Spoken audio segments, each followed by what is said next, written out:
A'udzubillahi minasyaitonirrajim. Bismillahirrahmanirrahim. Ya ayyuhallazina amanu intang surallaha yansurkum wa yusabbit aqdamakum. Surat Muhammad ayat 7. Hai orang-orang yang beriman, jika kamu mau menolong agama Allah, maka Allah pasti menolongmu dan menguatkan kedudukanmu.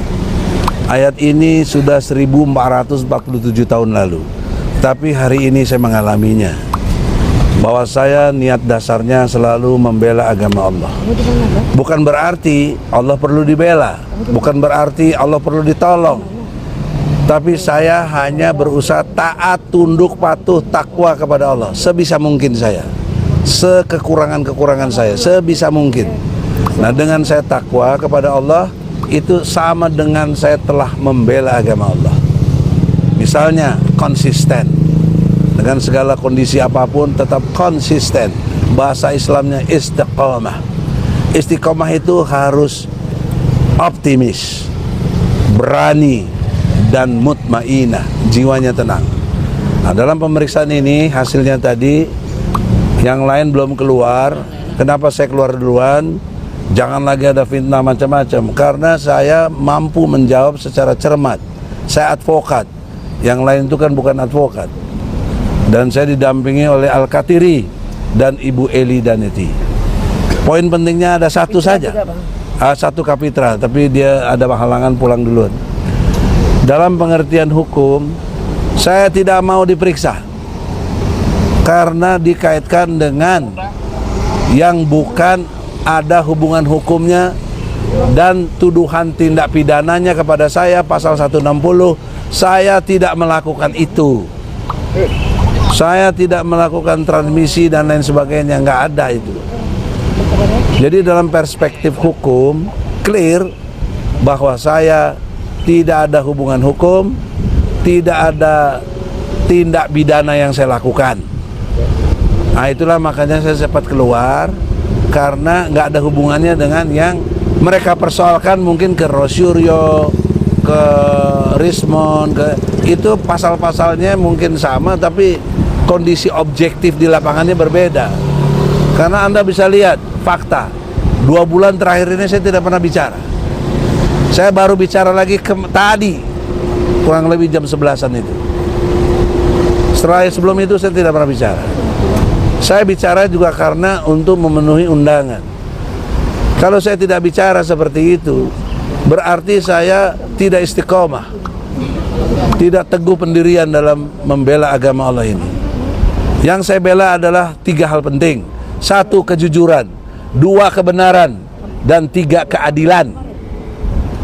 Nah, oleh karena itu, dalam pengertian hukum, itu semuanya berlaku universal di seluruh dunia.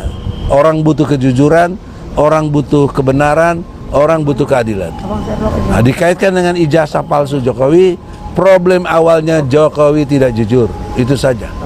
Saya di situ saja. Saya nggak ada kepentingan politik apapun, karena saya tekun sejak awal tahun 2021 akhir, 2002, 2003, 2004, sekarang 2005. Saya tetap konsisten dalam konteks pendirian untuk menegakkan kejujuran, kebenaran, dan keadilan.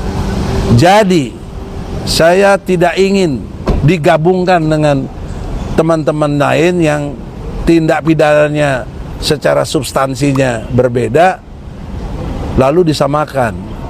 Saya tidak ingin di situ. Jadi, itulah saya cepat keluar dari pemeriksaan ini. Dan selanjutnya, untuk urusan TPWA, saya nyatakan dengan tegas, saya sudah alihkan kekuasaan jabatan saya kepada Muslim Arbi, kemudian timnya Rijal Fadilah, kemudian ada Azamkan, ada Al-Katiri, ada Bu Eli, ada semua yang terkait di dalamnya, Arif Iksan atau Handi, itu nanti dibicarakan sama ke depan. Bu Yulia juga kalau mau gabung di situ, ya, dan teman-teman lain. Saya jangan lagi ditanya-tanya soal TPWA. Sudah saya serahkan. Dan sudah pelimpahannya itu di depan yang memberi kuasa kepada saya. Saya kira begitu, jelas? Jelas, ya. Assalamualaikum warahmatullahi wabarakatuh. Terima kasih. Saya tambahkan, karena saya mendampingi bersama Bu Eli tadi, jadi saya perlu tekankan bahwa Pak Egy tegas menyatakan bahwa tindak pidana artinya pasal-pasal yang dikenakan pada Bang Egy yaitu 160, kemudian KUH pidana, kemudian 28 ayat 2, 28 ayat 3 ITE, itu tidak ada perbuatan melawan hukum yang dilakukan oleh yang bersangkutan. Ya kan? Karena di situ di dalam 160 itu harus ada kerusuhan, harus ada orang yang terprovokasi. Dan harus Faktanya tidak ada. Karena di dalam sejak diputuskan putusan MK tahun 2009 yaitu nomor 7 yang mengatakan 160 yang tadinya formil menjadi material. Ya kan? Jadi harus ada korban. Tidak ada korban semuanya. Bahkan orang-orang ke Jogja itu pun juga bersurat, kemudian ketok pintu, permisi, bahkan bikin pemberitahuan ke polisi dan sebagainya. Pasal 28 ayat 2 tadinya sebelum dirubah menjadi Undang-Undang Nomor 1 tahun 2024 itu berdasarkan SARA. Ya kan? Sekarang tidak berdasarkan SARA lagi tapi berdasarkan SAR. Antar golongan sudah tidak ada lagi. Karena banyak tahun-tahun lalu itu yang dikenakan dengan pintu masuknya adalah antar golongan itu. Sekarang undang tidak ada. Ya kan? Jangan lupa memang penghasutan berdasarkan yaitu agama, etnis, warna kulit. Enggak, di ada golongan tidak ada. Warna kulit dulu ada. Sekarang jadi SAR aja ya. Sekarang tidak SAR, bukan SARA. Ya kan? Jadi tidak ada masalah surat atau masalah ijazah di dalam pasal tersebut. Kemudian pasal 28 ayat 3 jelas itu ada menyatakan kebohongan itu adalah mengakomodir Undang-Undang Nomor 146 yang sudah tidak ada lagi dimasukkan di situ. Dimasukkan di situ, tapi di situ dinyatakan kebohongan yang menimbulkan kerusuhan atau kegaduhan. Perlu kami tekankan, kalau dikatakan bohong, penyidik harus menyiapkan ijazah Jokowi di depan kita. Aslinya yang mana sehingga kita dikatakan bohong. Kemudian untuk kegaduhan itu sendiri, ya kan, itu di dalam penjelasan undang-undang itu sendiri, yaitu kegaduhan secara fisik, bukan kegaduhan di medsos. Itu ada di penjelasannya, bahkan ditegaskan di putusan Mahkamah Konstitusi. Nah, udah dicabut itu pasal. Tidak, enggak, di penjelasannya juga jelas. Jangan salah satu contoh ya, fisik itu seperti gini, ada orang dalam pesawat, dia berteriak, ada bom, ya seperti itu. Atau di pasar ada kebakaran seperti itu. Oleh sebab itu, beliau menolak untuk diperiksa karena penyelidikan itu adalah untuk menemukan tindak pidana apa. Belum substansi, tapi tidak ditemukan. 160 tidak ada yang terprovokasi, tidak ada yang melakukan terhasut.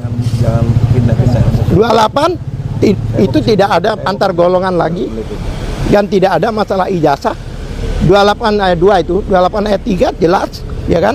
28 ayat 3 itu satu, kalau dikatakan kebohongan pada waktu diperiksa harus ada ijazah aslinya di meja itu bahwa betul dia bohong. Ya. Plus tidak ada kegaduhan. Kalau nggak ada ijazah asli, lah ya berarti kan nggak bisa dilanjutkan. Nggak bisa juga saya disebut pencemaran. Seandainya, lah pencemaran. Nah, sebentar. Kalau boleh saya ke sana. Ya kan pasal 10 ya. Undang-Undang Perlindungan Saksi dan Korban menyatakan bahwa jika ada pengaduan atau laporan lebih dulu tidak boleh dilapor balik dengan pencemaran nama baik. Undang-undang loh ini. Ya kan, apakah kita sepakat untuk melanggar undang-undang itu? Itu ya, pertanyaan betul. Saya. Ya, terima kasih.